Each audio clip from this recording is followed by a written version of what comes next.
O dia passa bem devagarinho, sem querer findar, mas quando tenho-te ao meu lado, as horas então céleres voam, sem querer escutar.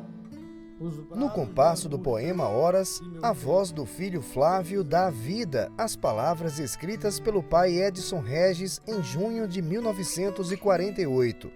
No auge de uma vida de conquistas e legados, o relógio parou de bater de forma covarde e brutal, exatamente às 10 horas e 43 minutos de uma manhã de 1966. Mas esse caso deixaremos para contar depois. Agora, vamos voltar no tempo e descobrir a história do dono deste relógio. Município de Timbaúba, Mata Norte de Pernambuco. Em 30 de abril de 1923, nascia na vila de Cruangi Edson Regis de Carvalho, o mais velho dos 7 filhos de Laurentino Tavares de Carvalho e Débora Regis de Carvalho. Os primeiros anos colegiais estudou nas cidades de São Vicente Ferrer e Nazaré da Mata, onde cursou o ginásio. Já adolescente, veio morar no Recife e se matriculou no ginásio pernambucano. Foi aluno brilhante. Edson Regis sempre teve espírito de homem público. Era um jovem focado na política e nas leis. Entrou na Faculdade de Direito do Recife, de onde saiu bacharel em 1949. Logo depois, casou-se com Dona Maria Isabel Cesário de Melo, com quem teve 5 filhos: Flávio, Débora, Edson, Virgínia e Heloísa. Mas o começo do namoro não foi nada fácil. Minha mãe era filha do coronel Raul Cesário, homem rico de posse. E meu pai, uma pessoa humilde, morando numa casinha na frente. E ela começou a namorar com Edson Regis. O coronel não ia dar certo, né? Era como se fosse um coronel dessa novela das 8. Só, esse casamento não vai dar certo, não vai dar certo. Esse menino é pobre, não tem dinheiro. Ele já soube de relato que no meio da noite desliga a luz da casa da mãe, da tia dele, e ele vai ajudar a luz de vela e já queimou o cabelo 2 vezes. Isso aí dizia o meu avô. E você não vai ter esse luxo. Mas minha mãe não desistiu desse namoro. Aí peiticou. Aí ele viu que não podia fazer mais nada. Disse: eu vou saber quem é esse rapaz. Procurar saber.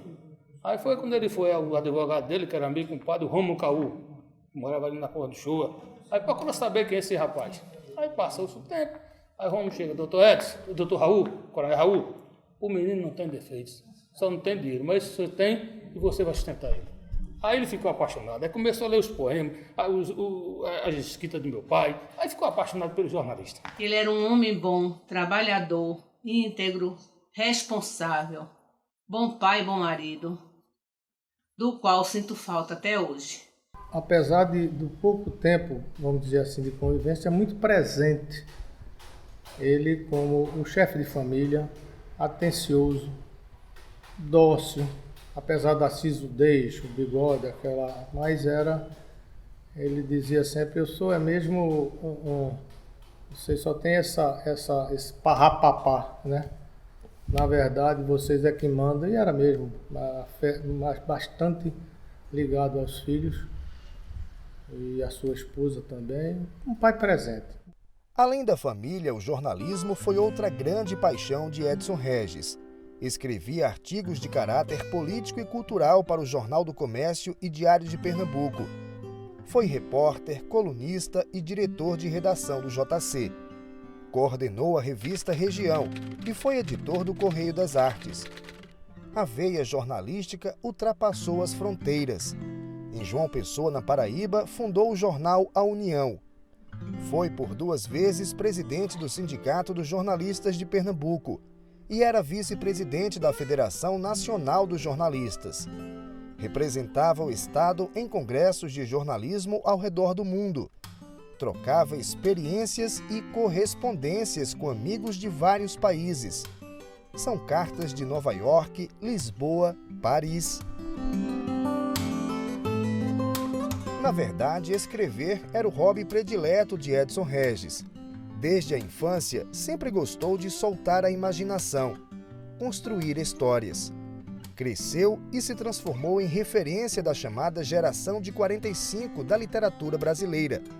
Amava as artes, a poesia. Verdade, amigo, o que digo.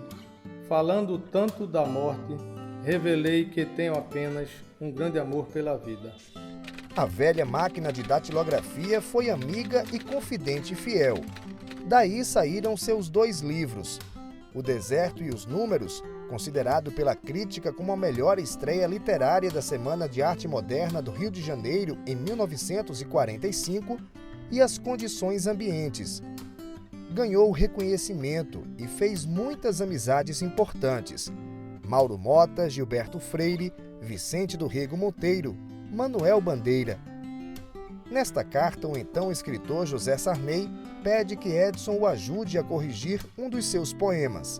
Alguém fazer tantas viagens quanto ele fez naquele momento fez com que ele tivesse a capacidade de trazer o que estava acontecendo na Europa, trazer o que estava acontecendo nos Estados Unidos, em Nova York ou em Paris, para o Recife. E daqui ele difundir a capacidade de ser um crítico literário reconhecido, respeitado nacionalmente pelos grandes escritores da época, certamente tinha a ver com as amizades que ele fez na Europa.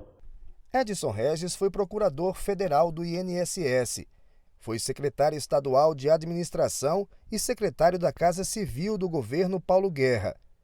Nesta foto, ele aparece cumprimentando o presidente Castelo Branco durante uma visita ao Recife. No ponto alto da carreira e com uma vida repleta de desafios pela frente, chega o fatídico dia 25 de julho de 1966.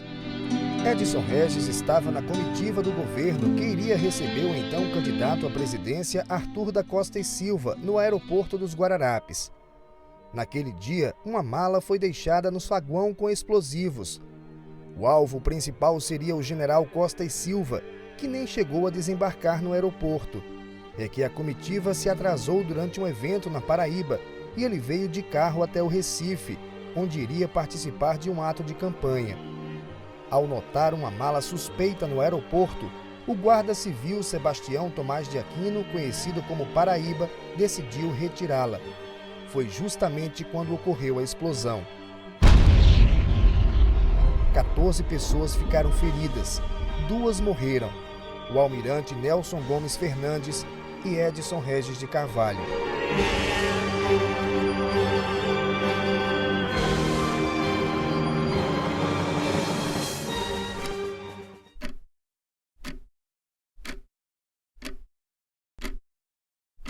Lembra do relógio do começo desta reportagem? No momento em que a bomba explodiu, ele estava preso ao bolso de algibeira de Edson. Um dos estilhaços atingiu a tampa traseira da máquina. Os ponteiros pararam de correr, exatamente na hora fatal. A dor da família e as marcas da tragédia permanecem incomodamente vivas, mas foram atenuadas com o passar do tempo. O choque da perda foi substituído pela saudade.